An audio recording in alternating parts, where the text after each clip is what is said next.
Welcome. Please rise for silent invocation, followed by Pledge of Allegiance. We actually have a mayor. We got it. I believe we have Pastor. Oh, Yep, Mike's one. my apologies. Welcome. It's all right, sir. Let's pray. Heavenly Father, as we begin this time of city business tonight, I want to just come before you and thank you. Lord, thank you for this city and thank you for its citizens. Thank you for the leadership of this city. I do ask that you would help them tonight as they conduct the city's business. May they lead and guide and direct in your truth and in your integrity. Father, understanding that they represent all the residents of Port Orange. Bless this time tonight. In the name of Jesus, I pray. Amen. Amen. Thank you. I pledge allegiance to the flag of the United States of America and to the republic for which it stands, one nation under God, indivisible, with liberty and justice for all. Clerk, call the roll. Councilman Foley? Here. Councilman Gifford? Here. Councilman Green? Here. Vice Mayor Grubbs? Here. Mayor Stiltner? Here. We have a quorum. Any public comments on consent agenda items only? Seeing none. Any comments from council? No. Call the roll on the consent, or can you give me a motion for the consent agenda? I please? move to approve the consent agenda. Second. Call the roll. Councilman Foley? Yes. Councilman Gifford? Yes. Councilman Green? Yes. Vice Mayor Grubbs? Yes. Mayor Stiltner? Yes. 5-0. That'll quickly bring us to public participation for non-agenda items. Robert Reinhagen.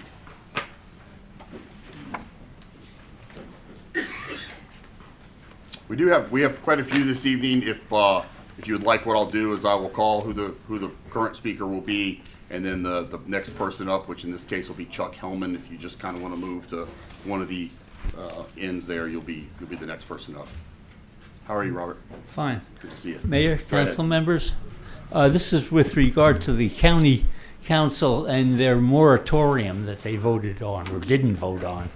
But after they had after they discussed the moratorium, they moved on to another submittal by Councilman Troy Kent. And in that, they're going to look at the possibility of preventing the building on wetlands. Now, they're going to have another meeting on that on February 11th. And I think it would be incredible if we could stop building on wetlands. And I would like to encourage you to get involved, take part, go to the meeting, and maybe even come up with some sort of declaration or proclamation that you support stopping building on wetlands. Thank you. Thanks, Robert. Thank you, Robert. Chuck Hellman, and then Kathleen Tarnow, please. Welcome. Hi, Chuck Hellman. The last meeting, Heather Curry was up here telling everyone how she lost her home and everything. She was a widow mom because of a hoarder across that lived next to her. And I have pictures that I want everyone to look at from this hoarder who has no property, but he is still bringing things into the neighborhood. So we have 117 homes in Sugar Forest and 117 people that are paying taxes there. He does not have a home there, and he's not paying taxes, but he is ruining the neighborhood. But this Heather's wanted to finish her story, and this is it. There is not any part of my soul that this man didn't cause that fire. There also isn't part of my soul that believes the people of the city did enough to try to stop him. You did not protect the neighborhood from this man. You did not check on the families after the fire. So I'm here to show you the face of someone. Your lack of action hurt. Your lack of actions caused my girls and I to lose all trust. Your lack of action cost me my home and my girls to lose what they had left of their dad. By the way, they were 8 and 9 years old when their dad passed away.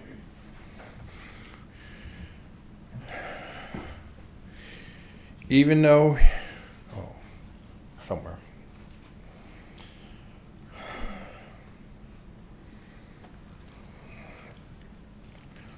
So I'm here to begin for the people of Sugar Forest. He is the one man who has more control over all of you. So I'm standing in front of you asking to do better. Do something before he piles more and more trash in here and ruins this neighborhood. And like I said, I have pictures that I would love to show everyone what my neighborhood looks like. This is what I look at every day when I walk out my front door. He wants me, he told me, don't look, a fire hazard. Chuck, who knows? you got, I know. I'm You got to sorry. dress us. Yeah, I yeah. appreciate that. And if, Yeah. by the way, if you do have an extra set of those pictures, if you could provide those to the clerk, we'd appreciate that. I will. I'd love to see him, yeah.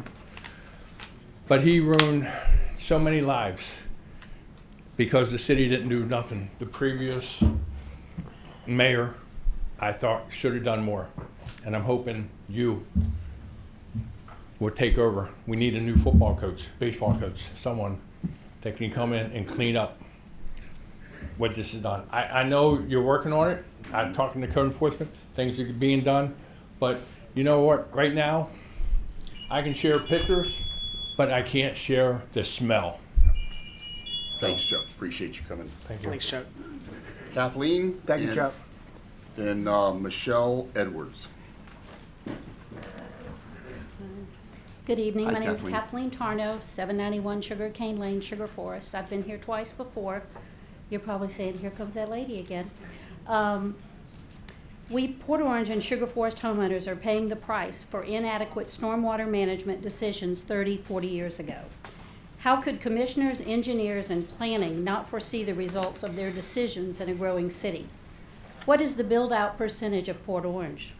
Whatever that percentage is, I urge the city to place a moratorium on all construction of all types.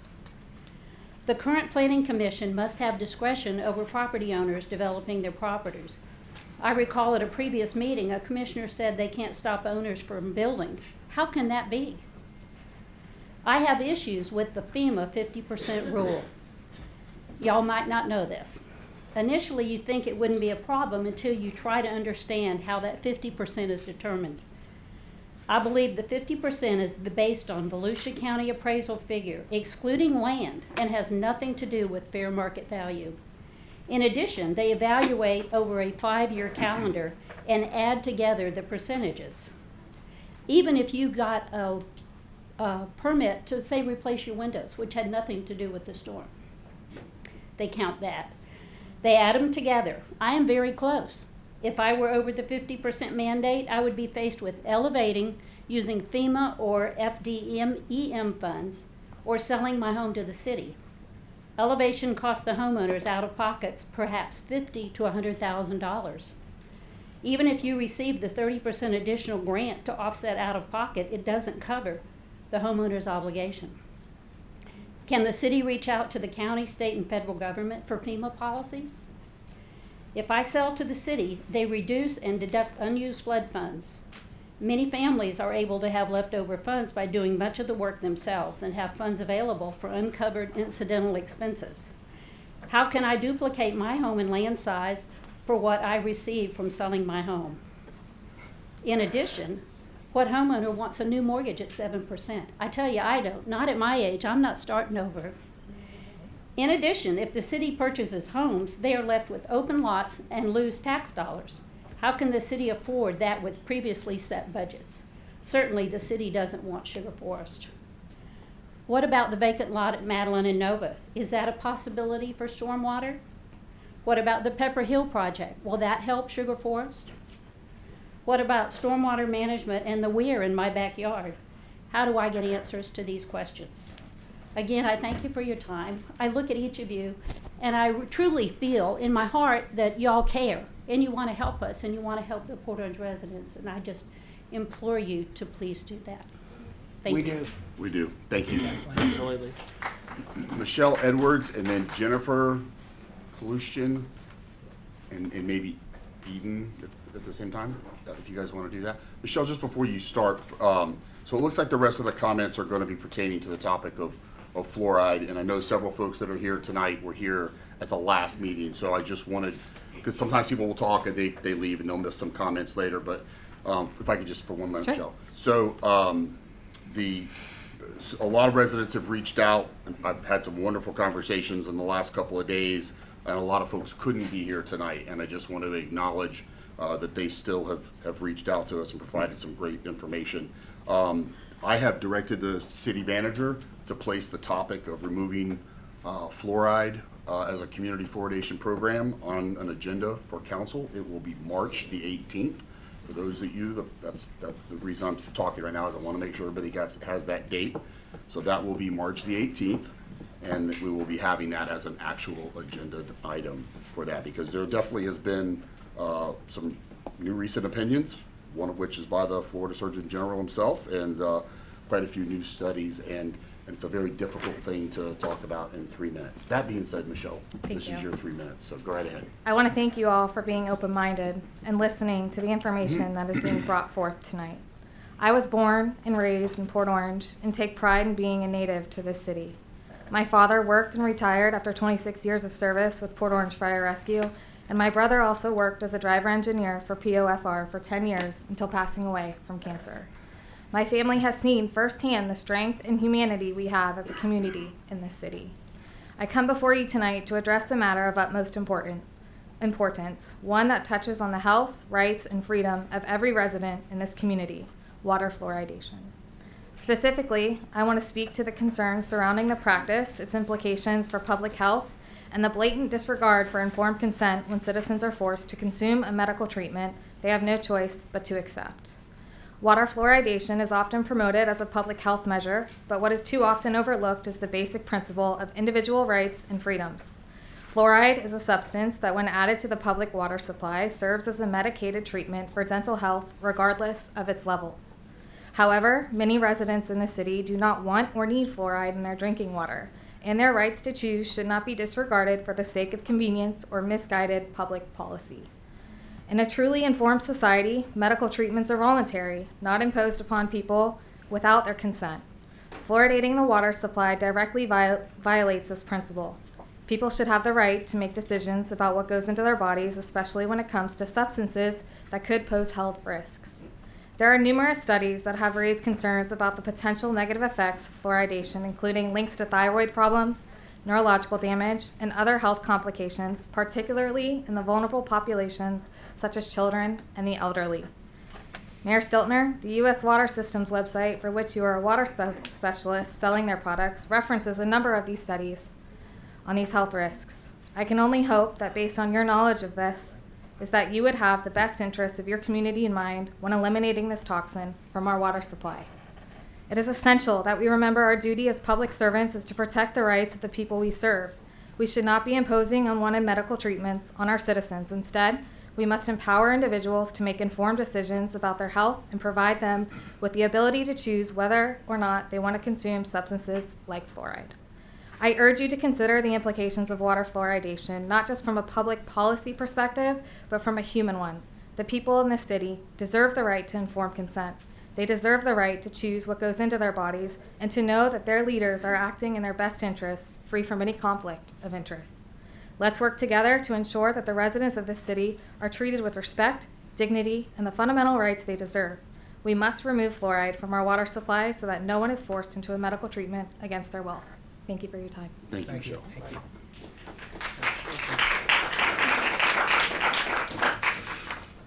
Jennifer and Eden, you guys want to come up together? Yes. Welcome. How are you? Are you going to go first this time? Oh, come on.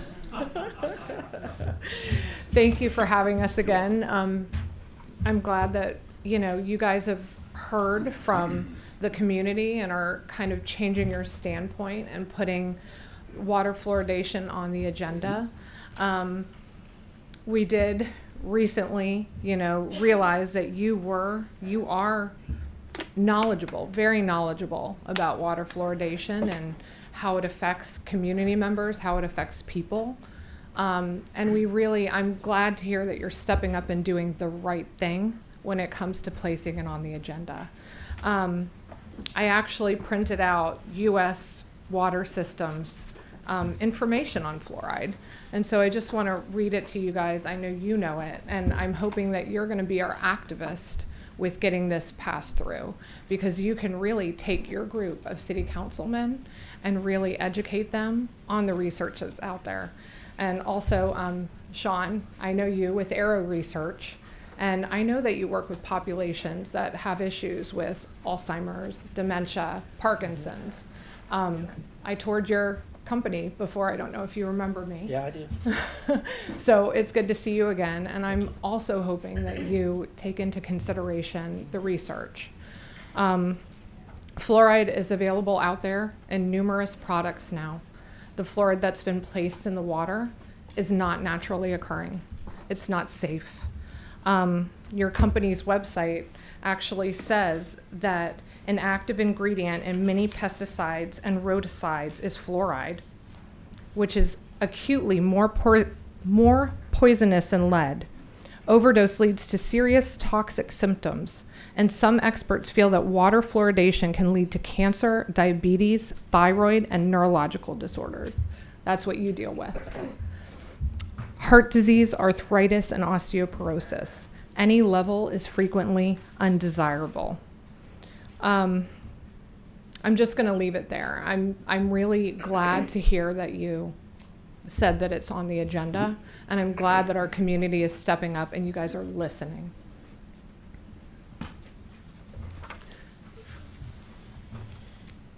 I'm tiny. Mr. Mayor, it is time to step up and do the right thing. You should be fighting to protect your local community because you know the dangers of over-fluoridation, and you are in the position to influence others in a good way. Your core approach at U.S. Water Solutions is stated as, there is nothing more rewarding than solving people's water problems. Very simply, we make people's lives better by solving their water problems. In some cases, we even save people's lives by eliminating bacterial and chemical contaminants in their water supplies. To us, there is nothing better than knowing we put a smile on someone's face by solving their water problems. Thank you. Well done. Thank you. Thank you. No. Thank you. Thank you.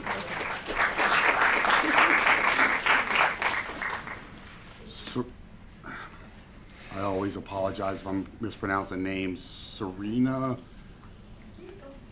Sorry. Thank you. And then Palmer. I'll just go with Palmer. Will be next.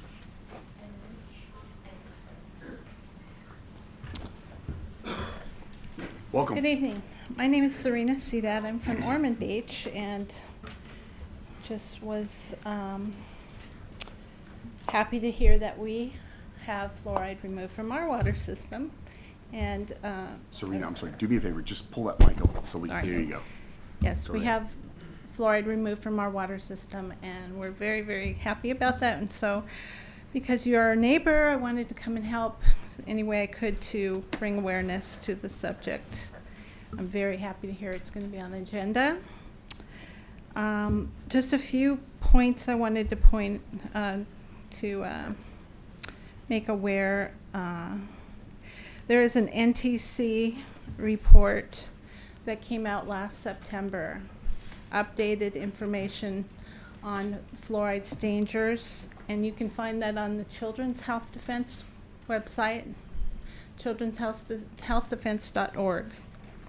The key findings were that fluoride is a neurotoxic.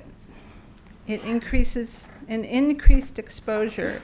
It lowers the IQ by about 15%. There are cognitive deficits associated with it, and there is no safe level. It's even found in the mother's in vitro system. Pregnant women will have fluoride, will be exposed to the fetus in vitro. Babies get larger doses of fluoride than any other age group. Fluoride needs to be on, well, that part's covered. I was going to say it needs to be on the agenda, but this poses an unreasonable risk to the public, especially for the youth. So please, again, check out the children'shealthdefense.org for links to dozens of peer-reviewed research reports from NTC, NIAD, and many others regarding the dangers of fluoride. Thank you. Thank you. Thank you.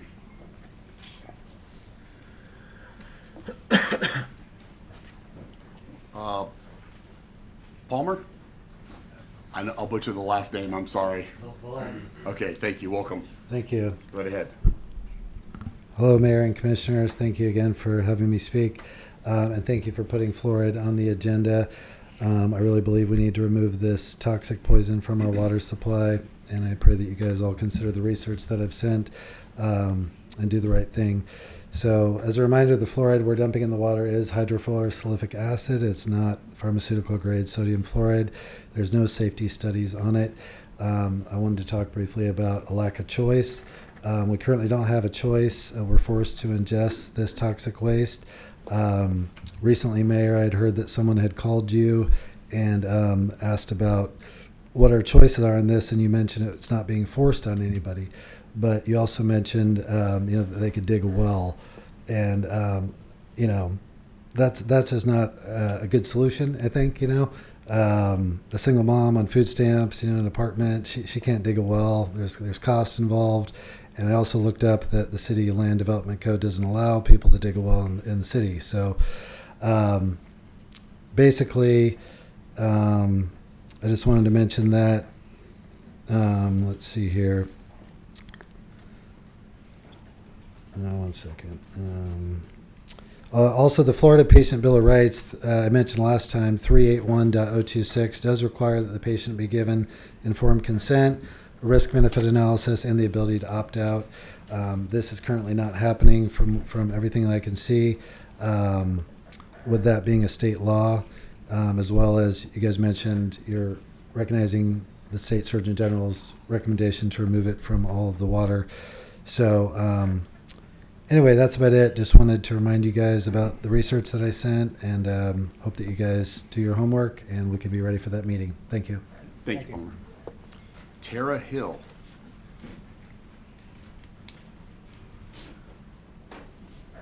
And it looks like there's somebody who wanted to remain anonymous, so if that person knows who they are, they'll be next. Go ahead, Tara. Hi Welcome. there. I'm part of a broader effort in the state of Florida to remove hydrofluorosilicic acid from the water supply. As mentioned, it's supported by both Florida Surgeon General Dr. Ladapo and the incoming Secretary of Health and Human Services, Robert Kennedy Jr., and further affirmed by a recent federal court ruling that declared water fluoridation a, quote, unreasonable risk to health. So there's two issues here. One is whether hydrofluorosilicic acid is healthy, and the other is informed consent. We all know fluoridation, including the fluoride that you get at the dentist, is a medical treatment. I saw you shaking your head no when the last speaker mentioned that you had told a colleague of mine that if citizens don't want to drink the water, they could just dig a well. I personally believe that you said that because I believe my colleague. And they can't, obviously, as you know, in Port Orange, digging wells for potable use is not a thing. So that means you are inflicting a medical treatment upon the citizens of Port Orange without informed consent, without any way to opt out. So there is no choice. I'm happy to see that you're putting it on the agenda. I'm happy that you are prioritizing the health and citizens of Port Orange. I was very surprised to learn, Mayor, that you are a career water treatment specialist. You've spent the last decade selling water filtration systems that can remove, among other things, fluoride. Your website of your company has an entire section devoted to the dangers of fluoridated water. Why would there even be a market for fluoride removing filtration if water fluoridation is safe? One of your employer slogans is, either you have a filter or you are the filter. I believe Port Orange citizens should not be the filter for toxic waste anymore. So given that people can't just dig a well, as you've suggested, because there's no opt-out from the municipal water supply, and given that your financial interests depend on the consumer's need for water filtration, there seems to be a potential conflict of interest there. I hope that there isn't. I hope that you have an unbiased, science-based opinion on this that is in keeping with our Surgeon General. But I do believe the citizens of Port Orange should ask themselves, what could the mayor, a commercial and consumer salesman of water filtration systems, stand to possibly gain by keeping a dangerous neurotoxin in their municipal water supply that people would need to filter? Another slogan of your company is, "We fix bad water." You have the perfect opportunity to fix the bad water in Port Orange by voting to remove hydrofluosilicic acid, and I hope that you do. Thank you. Thank you. Welcome. Howdy, everybody. Thank you for the opportunity to speak. Either you have a filter or you are the filter. That's really good marketing. I like that a lot. Sunscreen, that might be safe and effective for stopping skin cancer, but we don't put that in the water that we drink. Fluoride might be safe and effective for hardening teeth. I don't really know, but I can tell you that it doesn't do anything when you put it in your stomach. Okay, so is there anybody here that doesn't brush their teeth? Everybody here brushes their teeth. Every mainstream toothpaste, mouthwash has fluoride in it already, and we don't swallow that, we spit it out. Most of us, I hope. So we're all getting our fluoride dose. I have been filtering my water my entire adult life. I don't like drinking tap water. I don't think it tastes very good. And we could probably make an argument too that people aren't getting enough water in America. People aren't staying hydrated. They're not drinking enough pure water. Maybe that's because it tastes so bad. So I think that we should maybe put water in our water and make it the best tasting water that we can have without adding anything else, without adding sunscreen to the water. Everybody gets water that's healthy and safe to drink. Thank you very much. Thank you. Thank you. Justin Robert, and then Bernie Bohm, I believe.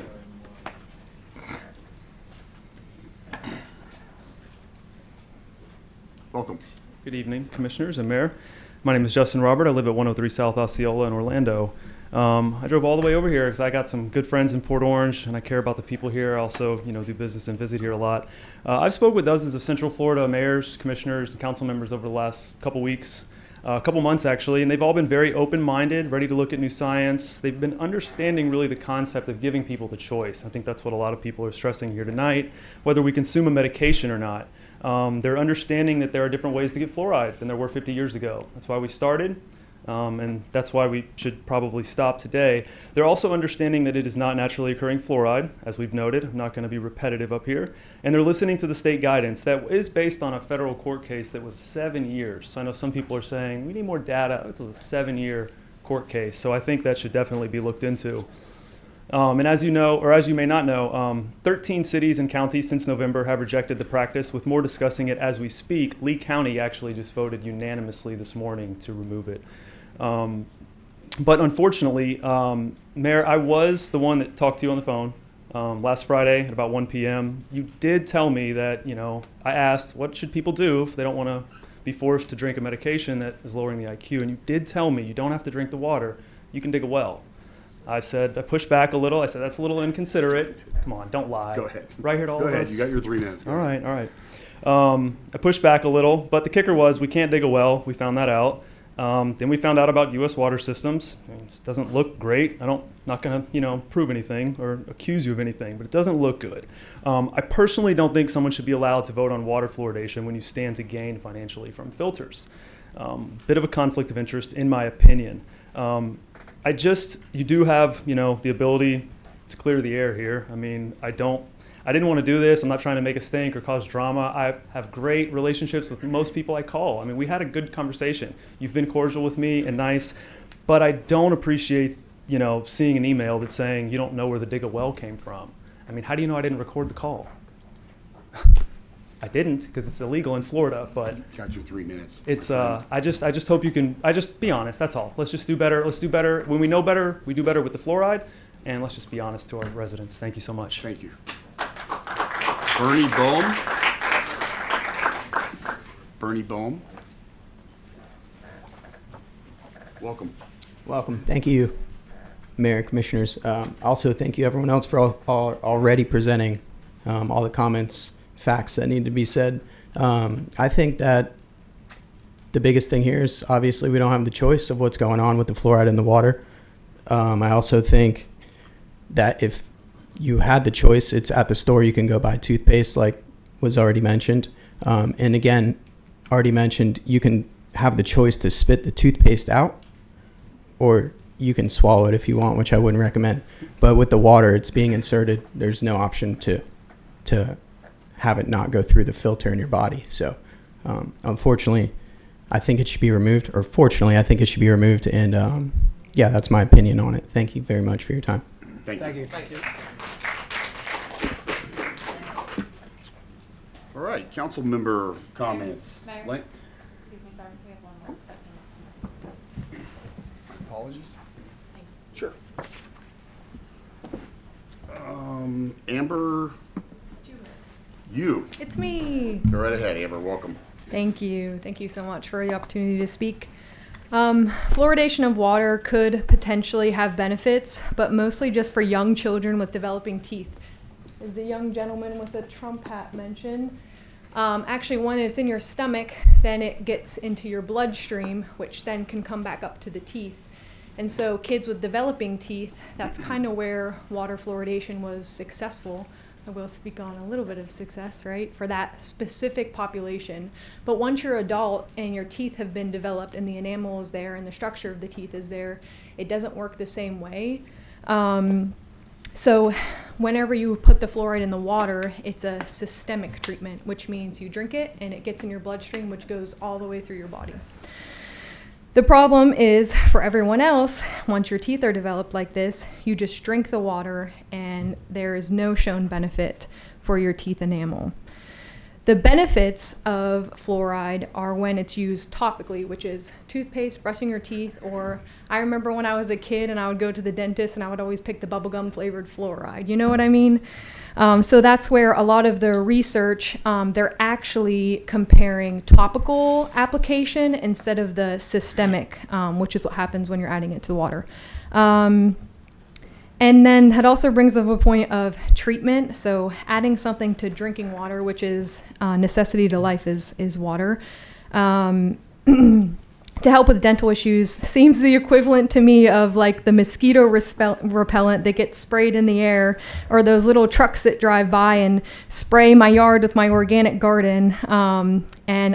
Just like water's a necessity, I love walking barefoot in my yard and not tracking pesticides into my house, but that's besides the point, and that'll probably never change. But I really truly think a much better use of the money that's being allocated for fluoridation of water would be for public education, because you can't out-fluoride a bad diet full of sugar and acidic foods. And there would be money much worth educating the public on how they can improve their dental hygiene without adding fluoride to the water. The only question that I have is, what is the reason for not taking it out of public drinking water? Because I feel like systemic treatment with a synthetic neurotoxic substance that can't be regulated by dose seems to pose a much larger risk. 26 seconds, all right, here we go. Cliff Notes versions. Surprisingly, through research, I was shocked to find that fluoride, even administered in a small dose starting at 0.3 parts per million, which is well below the recommendations they have, can affect thyroid function, the skeletal system, and the reproductive system, which was absolutely shocking to me, that there's a potential that can be causing infertility issues, which that issue is rampant in the United States. Thank you. Thank you, Amber. Be good to get a lot in there in 3 minutes, Amber. Good job. Council member comments. We're going to start with Mr. Green. I just got a couple, and I just want to let the guys know that again I went out to the landfill at Sugar Forest and met with some of the residents out there and looked at that, and just to let you guys know that we are it is a priority, and it is a major focus for us. Be patient, but at the same time, just bear with us, because obviously everything's got to be done within the laws and the rules, but it is a priority. with that, I went out and visited a couple of flood areas this past week, and I met with Mrs. Tarno in her house and a couple of these things, and that 50% rule is pretty scary when it's all said and done, because they're taking a 5-year average, plus if you pulled a permit to replace a window, it doesn't seem quite fair. But at the same time, I just want people like Mrs. Tarno to know that we do care. 100%. Anything else? No, I'm good. Nope. Sean? So I too went through Sugar Forest to see firsthand what you guys are living with there, and I'm just, you know, it's a shame that you're having to deal with that. I know that this staff and this attorney here is doing everything they can to expedite. It's courts and laws, and they're hard, and you know, we're not turning a blind eye to it, that's for sure, and we appreciate you coming out and sharing that with us, and I appreciate all the comments I've received in reference to the concerns with fluoride. It's a hot topic throughout the country, and we're gonna allow everyone to vet it out and put it on the agenda, so I'm thrilled to hear that tonight. So outside of that, just, you know, we want to hear what your comments are. It's really important. This is your city. We just got appointed by you to help direct it, but your information is very helpful, and I appreciate it. That's it. Councilman Grubbs. Well, the first thing I want to do is we have a large presence in the back there that we've had not many seen before. Y'all all, every one of y'all with badges back there. Come back over here and be recognized for a second. I know, I put you on the spot and y'all don't like that. Come forward for a second. He has no idea how much I know you guys don't like that. All of you are going to hate me later, but it's it's okay. But it's worthy. It's worthy. It's worthy. Normally we have... I was going to say, Assistant Chief Proctor, you got to come down too. You got to come down. Normally we have one officer standing in the back, and today we have 5, and it goes a long ways in not saying this, but I want to recognize all of you for the jobs and the tireless jobs y'all do for the city, keeping us protected and safe. So thank you very much. And I'll let it be that, because I have to drive home and you guys will be out there looking for me. So thank you. But saying that, we have Sugar Forest on hand, and law enforcement comes out, they do their due diligence, and then also dealing with code enforcement does their due diligence, and ultimately it gets into, we have to go through the attorney nightmare, and the wheels turn so slowly, and it's horrible that you have to go through this process. And I have no other words saying other than it's horrible. Mr. Jones, is there an update dealing with a timeline? I don't have a timeline. I can just tell you that, you know, we have filed the action in both cases. So you guys authorized us in December to move forward with taking legal action to, in essence, force a sale through foreclosure of the liens that are already existing. In both cases, those have been filed. We're going to pursue them aggressively and get to the end as soon as we can. Okay. All right, so in legalese, it's in the process. I hate saying it that way, but that's where we are. But something was brought up tonight, and Chuck, I have to say that you brought it up, and I'm going to say it. So as the process goes and the properties are being acquired in that area there's 4 pieces of property. As we look at that, Wayne, is there a possibility that those properties, maybe with engineering, can be helping with the drainage in that area, since that is one of the low points, to help that community out, that we tie that together, and if we have to buy 1 or 2 properties to make it work, is that a possibility that we can look at that in future? We'd be happy to look at that with the property owners. It's going to be up to them to what they want to do with their property. So we would have 1, but the other 3, we had some of the property owners express interest in rebuilding. I had a question from one of the other council members about the zoning in the area, so there might be an amendment to the zoning if somebody chose to put duplex or single-family house in there, but we would be happy to work with the owners on whatever. I don't want to say we would go make them do that. It's Right. we would work with them on whatever choice they want, whether they don't want the property anymore and would like it to go into that situation, or if they would rather rebuild, but we will work with them on whatever direction they go. Okay. Can I make them?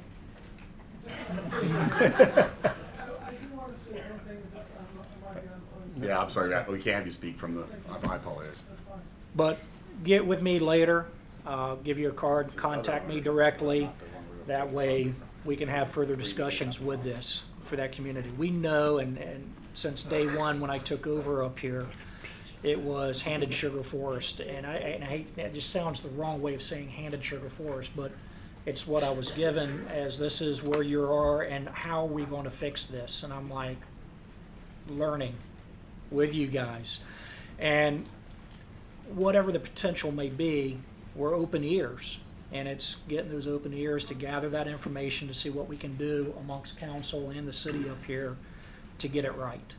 So please get with me later so I can give you the numbers. Let's see here. As far as fluoridation goes, we have March 18th is going on the agenda. I would ask those, as far as on council, there is a ton of information out there from the Department of Health. Department of Health has put their stamps on a single email that's out there, but it also depends on who's in charge of the Department of Health at the time. You can go back a few years previous to the Surgeon General, and you'll see a completely flipped version. It gets very, very muddy looking at one way versus another, and I'm not in a stance of saying which way I'll vote. What I'm saying is there's a lot of educational material out there. CDC has a lot of it also. So please take a look at everything when you're reading it. It's mind-boggling that we've gotten to this position of dealing with the question of fluoridation, whether or not it should be in the water or not in the water. 30, 40 years ago it was a yes, now it's a no. But that's the science. Science does change, and it changes the opinions of whether or not something needs to be there or not. So all I ask is that my fellow councilmen take a look at all sources when you go to find and get the education on it.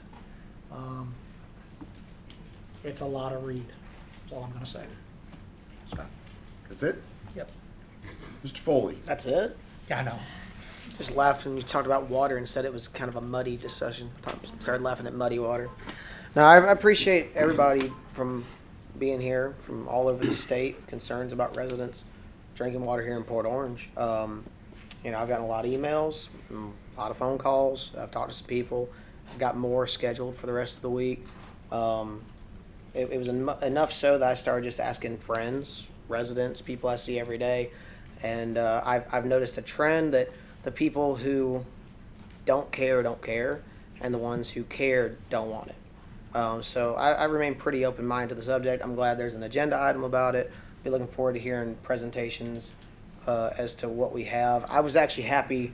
I asked the city manager for a lot of information, and from what I've learned is ours is significantly lower than the maximum is allowed anyway. We're well beneath that. We're about a third of that according to the information he gave me. But I'll be looking forward to having a full conversation. Like I said, I remain very open-minded to changing it. I'm one of the people who doesn't have a preference.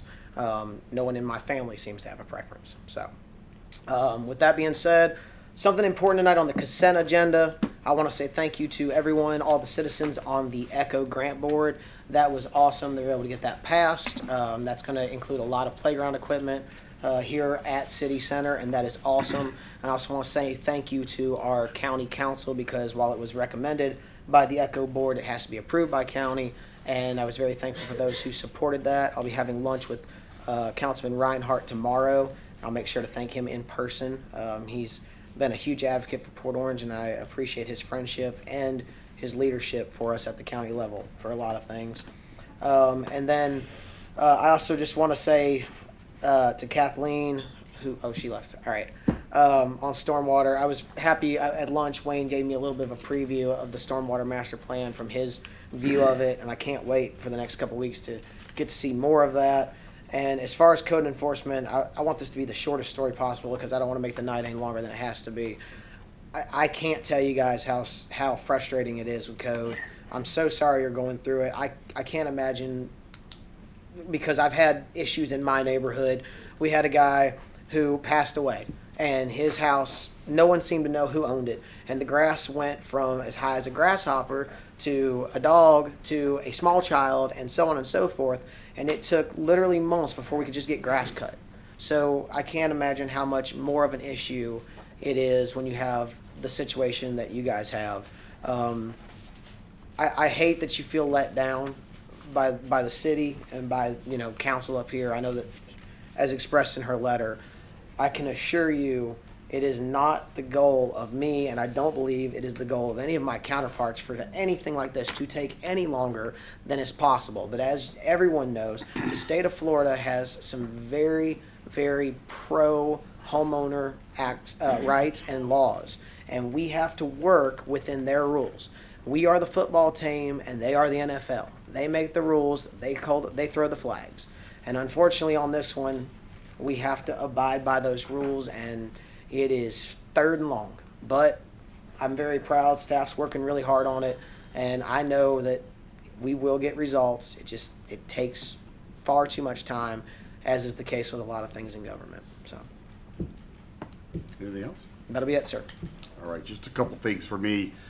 As a sad note, but I did want to honor his memory and mention a law enforcement icon from Volusia County, Major Terry Sanders, who's a retired Volusia County Sheriff's Deputy, unfortunately passed away over the weekend. Terry was a friend of mine. He was a mentor, almost 5 decades in law enforcement service. He started with the Port Orange Police Department. He was our first ever canine officer in the city of Port Orange way back in the 70s when I was in elementary school. And but wrote me a ticket in the 80s. Yeah, well, the guy did it all, and it's not out yet. But when it is out, it's my intent to read his obituary into the permanent record of the city of Port Orange. He worked the majority of his career for the Volusia County Sheriff's Office. But when I tell you that he always took care of Port Orange, he was always helping us out. If you needed something, you just called Terry. You didn't even have to say who it was. You just called him, and he was always there for the residents of Port Orange. And when I say the guy did it, everything in law enforcement, horseback, aviation, helicopter, canine, motors unit, this guy covered the gamut in law enforcement, and never a nicer guy. And a lot of people may not know who he was as a law enforcement officer, but he also, if you've been around in our area for quite some time, he also was the person who owned a place in Samsula called Barnyard Friends, which was an incredible place to take children. And let them be exposed to farm animals that didn't exist anywhere around here. And so thoughts and prayers are with him and his family, and he will most definitely be missed. But a great guy. So I just wanted to mention that. Chuck, again, I want to thank you for finishing up Heather's story. I appreciate that. That's a hard thing. It was hard when you had her back. I just want to make a plea. I think Kathleen may have already left. Kathleen, She did. She already left. Yes, sir. I know with everything that's been going on in Sugar Forest, a lot of the neighbors now have become closer than ever, and it's sad that it takes something like that for that to occur. I've said this a couple of times, and maybe you're the guy, so I'm going to put something on your shoulders, man. But I'm going to tell you, if you guys could ever get your HOA back together, you guys used to have a phenomenal homeowners association. I was born and raised in this area. Lance can attest to it. Some of the others can attest to it. But you know, back in the 80s, that neighborhood, which is a gem of a neighborhood, it was just, everything was manicured. It had a great look in the whole 9 yards. And somehow, some way, for some reason, the HOA got disbanded. And I don't know what it would take. But the reason I say that is because there are other elements of the subdivision, like common area properties that aren't really being maintained, a small retention area, things like that. And that's why those HOAs are so vitally important. To the topic you spoke of tonight, I will tell you that had you guys had a functioning HOA, my HOA took a person's house, and they did it quick. And so HOAs, for whatever reason, they have a different legal path that they can pursue, and it's pretty quick, and it works. We are frustrated with that. You know that. You've talked to every single one of us. I said before the meeting tonight, Chuck, give me a legal reason or a legal idea that we're not using to try to expedite this. And his comment back to me was, well, I got some ideas. They're just probably not going to be legal. So, but we're with you. And as the city attorney can attest, the city manager can attest, we are going to get you guys there as fast as we can through that legal process that we have to follow. By the way, code enforcement, police departments, all of them can tell you the same thing. They are very frustrated as well. There's a lot of other things that they want to put their attention to, and they're frustrated that they don't always have the path that the law allows for things to happen quicker. It's very similar to you hear people talk about law enforcement. By the time I arrest somebody and finish their paperwork, they're already back out. And that really does happen. And so I can just assure you on behalf of code enforcement and police departments, they want that cleaned up as bad as everybody else in this room. Trust me. And hope you guys never, ever have to deal with it. But I do appreciate your consistency and staying on top of that. I just want to make a couple of brief comments about the fluoride thing. I don't want to get too deep into it because we are going to have this agenda item. When Port Orange started fluoridating the water, I was 12 years old. I started working in the water industry for a company. It is not my company. I started working in the water industry after I retired from law enforcement. I work in an industry that sells water treatment options. As hard as you may find it to believe, there are people who want to filter certain things out of water, but will specifically say, I don't want it to take my fluoride out. Okay? So for whatever that's worth, that is a real thing and that exists. That being said, the company I work for is a national company. Extremely rare and unusual that I get a call for any of those kind of things from residents of Port Orange.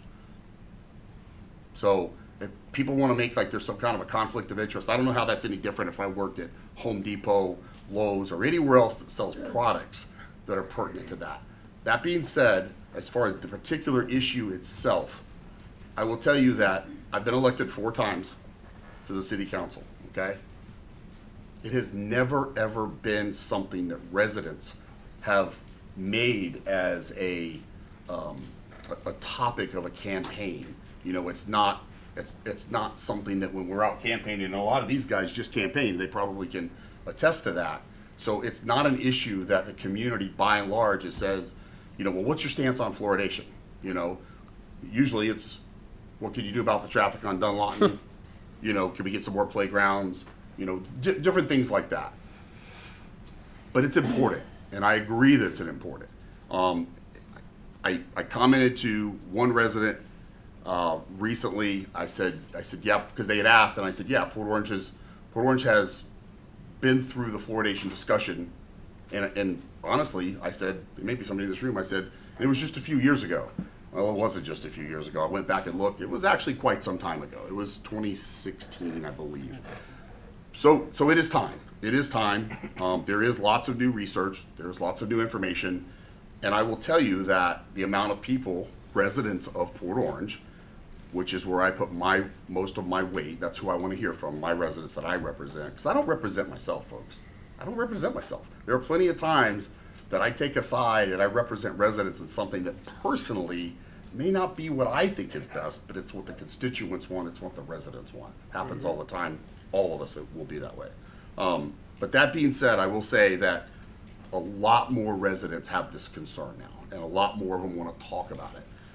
It is extremely difficult, and I appreciate, I know you guys probably don't think so, but we appreciate when you guys take 3 minutes of your time to come and stand up here. It's not easy. Most people don't want to talk in public. We appreciate it. 3 minutes is not a lot of time. I had a conversation last night with an incredible resident. Very well spoken, passionate, respectful, Her conversation with me lasted 51 minutes. My point to that is that it's very difficult for you guys to come up here and say what you want to say in 3 minutes. We get that. So I encourage you, March 18th, this is going to be a discussion. Reach out to us. Have a one-on-one conversation with us. Email us if you have time to email us. If you don't want to, that's fine. You want to just come up here and say, I want fluoride out, I want fluoride in, whatever, that's fine too. But I get that the 3 minutes thing is a very tough thing, but just know that we are all available. We did find that some people who had been saying they were emailing me were sending things to the wrong email, and also emails were going to a junk folder. There is a new email for the mayor position. It is mayor@port-orange.org. It's on the cards out there if anybody wants to get a copy of that. So make sure it's going to that email, so that we are getting that. Anyway, enough on that. I look forward to hearing all that. I will tell you, some folks mentioned it tonight that may still be here about specific studies. I think you might have mentioned one. Send us the links to the studies and email those to us. I've looked at some of the newest studies recently. Man, it's going to take some time. Some of those studies you look at are 200. One of them I think was 800 pages long. So, and I'm not so sure that I'm qualified or I have the background to even understand a lot of that stuff. But that being said, if there is a study or something or a brief or a summary, by all means, please send that to us. We will get that. We will take that into consideration. And then, like I said, I think it's due. I think it's due for our council to have that as an agenda item, and we'll have some good discussion. And I'm sure there will be folks that will favor keeping fluoridation, and obviously a considerable amount that would like to see community fluoridation come to an end. So anyhow, that's enough on that. And I don't have anything else for that. So moving on to city attorney comments. Nothing for tonight. Nothing. You don't want to correct us on anything we said wrong? No. Okay. No. Doesn't have that much time. No. City manager. I just wanted to briefly touch on the budget calendar that's coming up. We've talked to a couple of you, and Robin's going to be getting in touch with you on the schedule. I've already started the early meetings with the department heads going forward, and we're looking like we did last year. The capital projects is what we usually do first, the major projects. And this year, most of them are well known. So we have the early parks bond projects that will be coming forward, the stormwater projects that will come as the first phases of the master plan, some of which are already underway, the Madeline Pepper Hill project, the project at Cambridge, as well as something for Sleepy Hollow. So these will be moving forward in the process, as well as the utility projects that you've heard about, the big filter and things. So there's not going to be anything tremendously surprising to you. That we were trying to be more methodical and bring these big projects forward like that. So we're looking, that item will probably be, instead of a standalone workshop, it'll be part of the council meeting, either the second one in May or the first one in June, like we did last year. So we'll go through capital there. We're looking to do a workshop at the end of June, possibly June 24, for the whole budget. So the last 2 years we've done it in July. It was more typical to do it in June.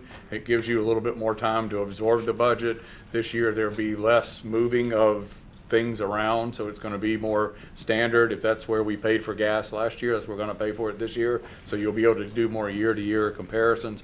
But if we get that to you at the end of June, that gives you a full month. If everybody's comfortable, if we reach a good point, we can do max millage as part of the regular council meeting in July. We will probably set one of the Tuesdays after that as a backup, just in case something comes up and you want to spend more time on that. So we'll have the clerk's office staff get with you and make sure the calendars work for everybody. We'll print that and get it out. But I just wanted to make sure you had heard that tonight going forward, if that worked for you. We're also about ready to start. We have negotiations with the fire and the NAGE general employees unions, full contracts getting ready to get underway. So we'll probably be having meetings with you on that in the next month or two. Has everybody had a chance to get scheduled up with the city manager and staff on Kimley Horns?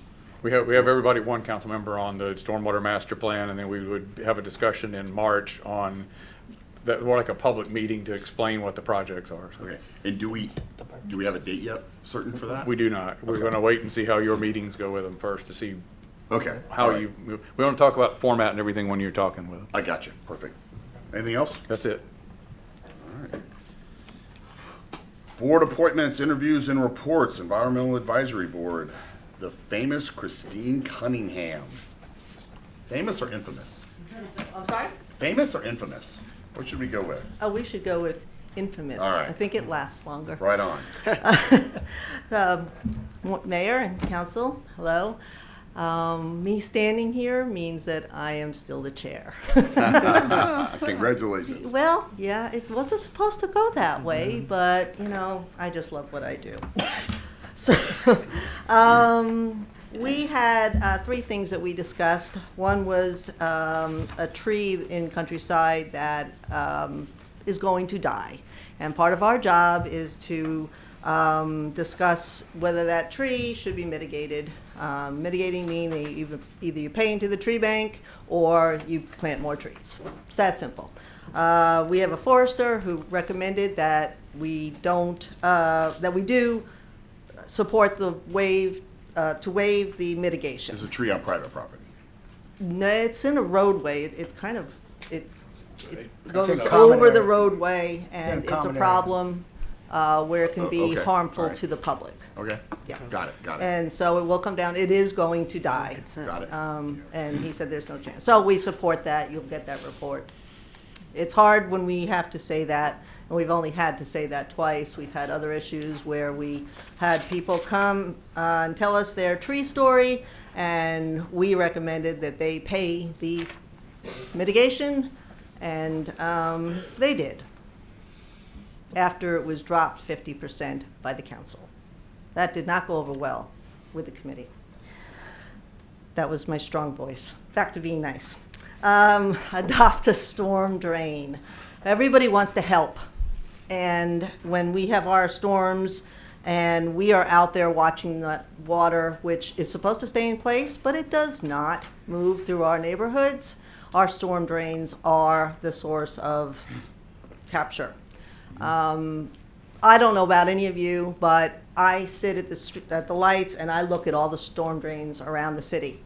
And everybody should be doing that. Well, we have storm drains in all our neighborhoods, and they're of all different sizes, shapes, and some are small, some are large, some are stopped up, some are useless, and everywhere you go, it's understandable why we have issue. I live next to Sugar Forest, so I am very acutely aware of everything that they're saying. However, we do have things that people can do to help. We can go out and we can make sure our storm drains are cleared before the storm. Rarely is there a storm that comes here that we don't know about. We're not like Palm Coast that has blue ice or ice falling from the sky. We know when our stuff is coming. So there's a program called Adopt a Storm Drain, and they are working on it in Daytona, and I actually am the one that brought it there as well. And they have been very active in integrating the internet and GIS programs and so on. And our staff has gone and met with them, so we're bringing this to Port Orange. And we are 100% behind this. We want to be part of the training and educating our community and how to get people to sign up to be in their community, to adopt their drains before a storm comes, clean it out, after, safely get the branches and whatever's in the front of their storm drains away. So it will all be put together by the city. Safety, liability, everything will be addressed, and training will be the part that is really going to help our city move forward, but also have our citizens help us. And then our plant giveaway is going to take place in the fall. It is going to be food or native bushes, not trees this time, because we want to support edible bushes. And so what the process is going to be is we're going to give them away at the fall festival. Starting July, you can sign up to get bushes that you can have 2 if you sign up and you're a Port Orange resident, or 1 if you just come up to the table and get one. So starting in July, it'll be put out to the city, to the residents, how to contact me, and we will order the bushes and give them out at the Fall Festival. Okay? Any questions? I went and looked at that tree, and again, it's unfortunate, but Yeah. and I've dealt with some similar situation in Ormond because it's labeled historic. Mm-hmm. And when they're labeled historic, it falls under a different category, and the rules are a lot stronger. But we voted on that tonight to approve that per the recommendation of your board. Okay. The other, I wanted to ask you about that storm drain adopt. Is there anything in there as far as instructional about not blowing debris and lawn clippings That's a law. down in your store drains? And That's a law. because that's what You're not fills allowed the- to do that. That's what fills the ponds. Yes. The ponds get smaller every time somebody blows their leaves and their grass clippings down a storm drain. That's what I think we need to educate as well. Mhm. Is stop blowing garbage, because it's ultimately it stays in the pond, it rots in the pond, and it fills the pond, and there's less volume. Yeah, and it doesn't filter down. The point of the pond is to filter down to the Yeah. aquifer. The And- other thing that's very difficult for a lot of people to understand is a lot of the storm drains they see are part of closed captured systems Mhm. that were built in the 70s and 80s. Yes. Now water doesn't go anywhere. It was designed that way. Some of those neighborhoods, that's how it was designed, and there isn't any infrastructure to do that because they're built, right? So, you know, sometimes when they see that, but to your credit, you are right. Clearing them is good. The other hard part is that goes along with those drains is typically in those neighborhoods where there are those storm drains that are part of a closed capture system. The streets themselves were designed to be the stormwater retention. Mhm. So a lot of times people will call and say, my streets flood when it rains. Because that's how back in the 1970s and 80s, it was designed to do that with the hope. The home doesn't flood, but the street does. So Right, like a lot but- of neighborhoods, they don't even have a single retention pond. And at that time, when we talk about, if you actually walk through neighborhoods and, you know, when you're driving, you don't see anything. When you ride your bike, you see some, but when you walk, that is where you get a true visual of why things happen. If you're walking up Madeline, you can tell exactly which way the water is going to flow. It's not, you just stand still and you can see that. Well, every neighborhood, you can see that. Well, if you're looking down and you see what is at the end, what's receiving the water, that's where you have to focus on the issue. Now, you're supposed to keep the water where it is. That's the idea. Back in the 70s, I lived here since the middle 80s. Okay, we had many lots that were just trees, and it absorbed the piece of property that is on Nova and Madeline, big acreage over there. If you walk, and like I do with my dogs, okay, you see the water sitting in there. It's doing its job. And that's why, regardless of what committee you're on, whether you're on a city, state, or county, you are focusing on that water being put somewhere where it's safe and not harming the homes. But it just will not function unless we're all involved and we're a community. Guys got anything else for? You said, and I know this is dealing with code, you said grass clippings and blowing of clippings down drains is actually statute. So I just want to repeat that of what she's already said, is that everybody understands, you know, you have somebody that is derelict every time you watch your neighbor. I'm not saying report your neighbor, but sooner or later we've got to stop this, you know. And time you make a phone call and they come out, it's already done. Everybody's got a phone today. Well, it's not just the citizens or the homeowners. I'm brave. Therefore, if I see that happening, I will go and find the management. And I have done that to 2 businesses in Port Orange. I did it at one Daytona because they were out there putting it right down the drain, and that's not going to happen. And they, one Daytona, and it was so big that they need to know what was happening, and they came out. They said, we had no idea. Now they know. The 2 businesses, they now know. And the response was, oh, I know exactly who it was. Oh, you do you? Yeah. That's not, you know, we have to not just watch our homes, but we must watch our businesses, because they're bigger. True. Good. Good? Thanks for all you do. Thank you. Okay, Thank you very so much. Thank Have a you. good night. Regular agenda item 17, first read of ordinance number 2025-06. That's your cue. An ordinance of the City of Port Orange, Volusia County, Florida, amending Chapter 2, Article 1 to establish a new Section 2-5, designating the city attorney as the city's registered agent for purposes of accepting service of original process, providing for codification, providing for repeal of conflicting ordinances, providing for severability, and an effective date. Move to approve ordinance number 2025-6. And a second? Mr. City Attorney, why don't you present, just surmise with this, by the way, an ordinance I appreciate.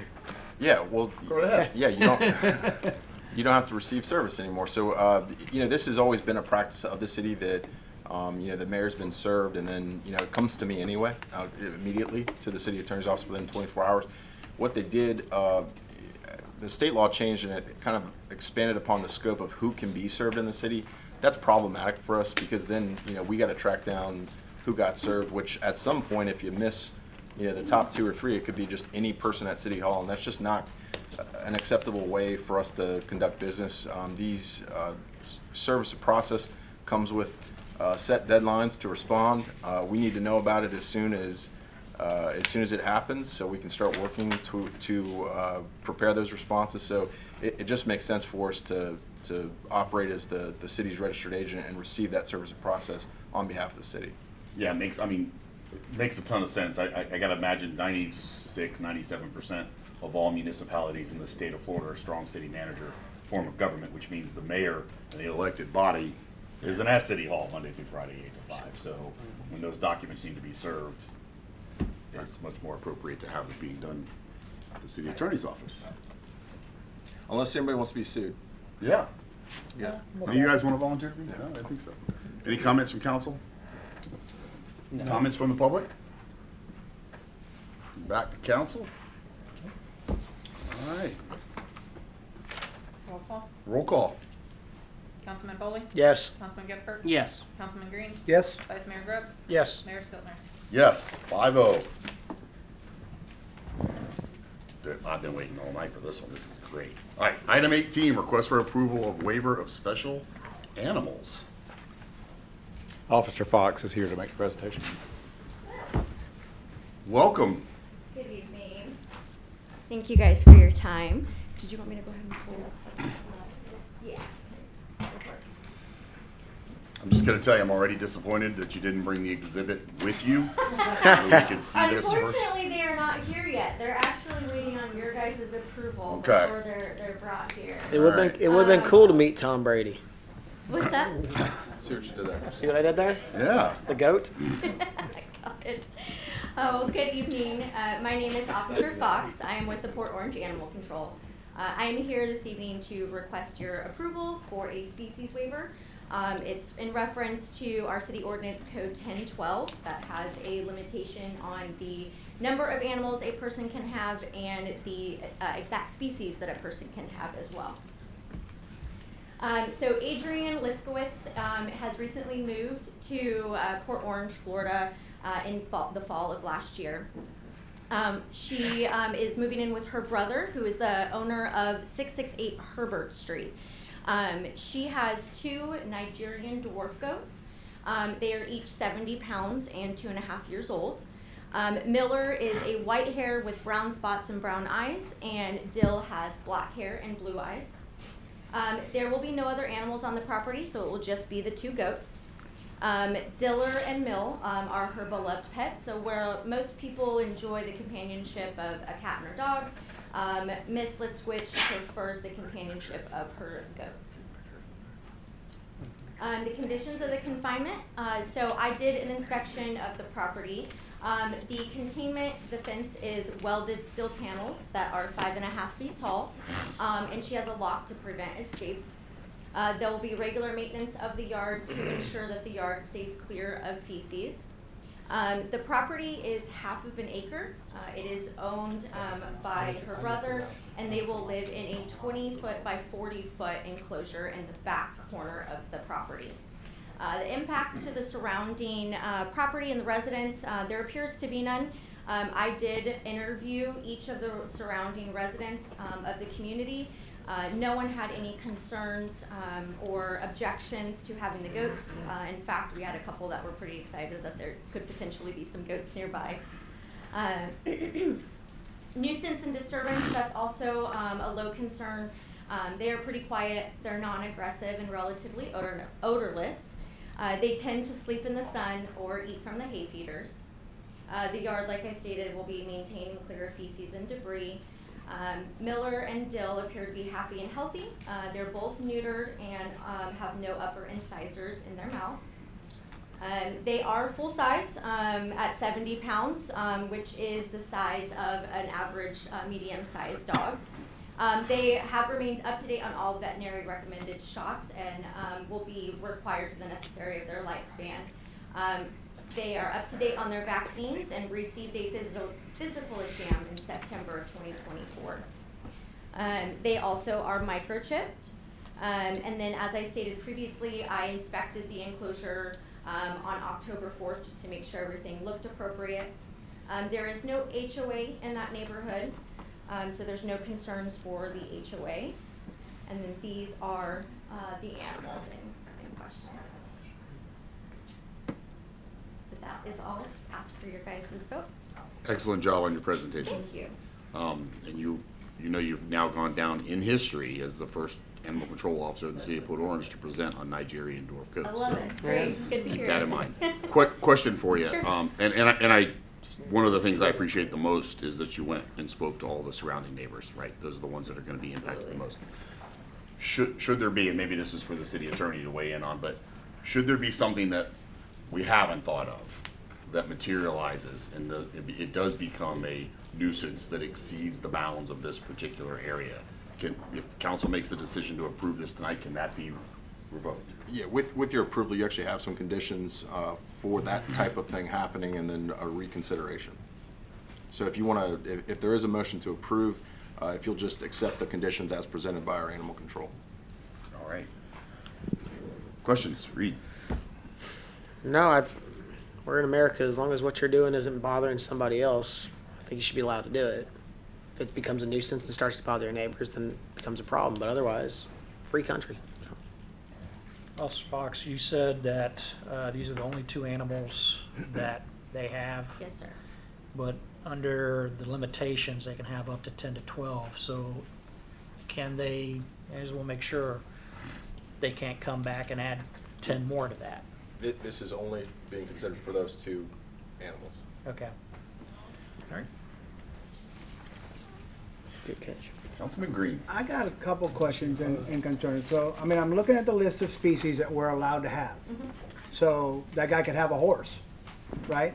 If you're in a property that is zoned for ag within the city, so some of Okay. our properties So cannot, so but there's yes. certain animals that are allowed in certain zoning. So we're talking about just a single family home You got it, yes. is why this exception would be.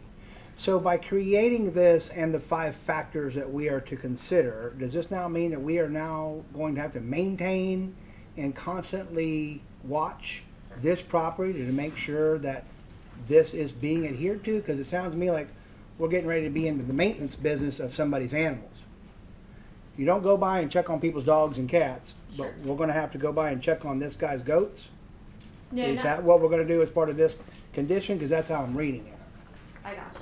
I mean, if that is something that is part of your guys' condition, we can do regular inspections. We do have another approved species within the city. A couple years ago, we brought forth a pig, so we do have a pig that was approved. We haven't had any issues with the pig. There's been no nuisance complaints, hasn't gotten out. We haven't been called to, a loose pig running in the city from them. So we're under the impression and hope that there wouldn't be any nuisance issues with the fact that she's got the welded steel panels. They're 5.5 feet tall. It's too tall for the goats to be able to get over. She keeps it locked. She didn't have any issues with them getting off of her property back in Delaware. So the hope would be that there wouldn't be any issues here. However, if you guys would like to set a stipulation or something, I have no issues. So I with mean, doing if something a happened and they regular were running check. down Herbert Street, this agreement would be null and void? Is that, Is If that that what were we're to happen saying? and they became a nuisance, we could come back to council with the stipulation you guys are putting in, and you'd have the right to revoke that permission. So obviously, if there's goats running down the road, we know where they came from, and we know who to complain to. But it's can be more of a reactive monitoring. If we get complaints, we're going to go there. We're not necessarily driving by every day to make sure the goats are in the pen. But Okay. we know where they are. We know if we need to check on them, and obviously if people complain or there's a goat on a roof somewhere, we know what we need to do. Okay. And we can see them from the street too. I don't know if that helps, but when you do drive down Herbert, you can see the full enclosure right there. It is on the back side, but you can see it when you drive by, so you can still see if they're, in the pen and that sort of thing. Okay, thank you. Mm-hmm. I have absolutely nothing. I clearly understand what we're trying to do here. All right. Anybody in the public wish to comment? You have no comments on it, Scott? Come on, no. You gotta have you got it. You're the best. Come on, you're the speaker of the night.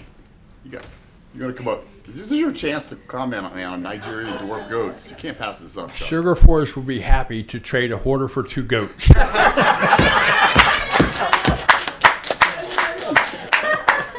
Make the deal. Make the deal. I'll sign it right here. Man, if I had an award to give you right now. That's right. You Outstanding. You got it. Oh, thanks for the levity. Anybody else? Robert, you want? No? Okay. Back to council. Move Anything to. else? Oh. Go ahead. You want? Yep. Move to approve the waiver with the conditions as presented. Second it. All in favor? Signify by saying aye. Aye. Those opposed? Nay. 4-1. Thank you. Welcome them to Port Orange. Awesome. Thank you, gentlemen. Thank you for your time. Great Thank job. you. Great job on your presentation. We Thank appreciate you. you. Council committee reports. Volusia Flagler TPO. How about it, Mr. Foley? Pretty much status quo, going through the first of the year things there. I believe a friend of yours should let you guys know, Mayor, Mr. Councilman, Vice Mayor, maybe actually, Eric Sanders is now the chair of the TPO. He's inherited that through a series of elections and term limits and et cetera, et cetera. But otherwise, it's just pretty much first of the year stuff. I want to say thank you to my TPO counterparts. As you may have noticed during our consent agenda, we had a couple of things which included the sidewalks on Willow Run. Those are things that we have assistance with funding through the TPO and things of that nature. So I want to say thank you to everyone there for all their hard work. I'll be at my executive committee meeting tomorrow, and just happy to keep being a part of that board. So it's always great to feel like you're able to bring money back to Port Orange. Outstanding. Good job. Anything else to come before us tonight? No? All is well? Want to wish safe travels to our staff members who are heading to Tallahassee. They're leaving tonight. We want to wish them safe travels as they go to fight for funding for flooding or something like that. There's a lot of F's in that sentence. Yeah. So. All right, guys. Have a good night.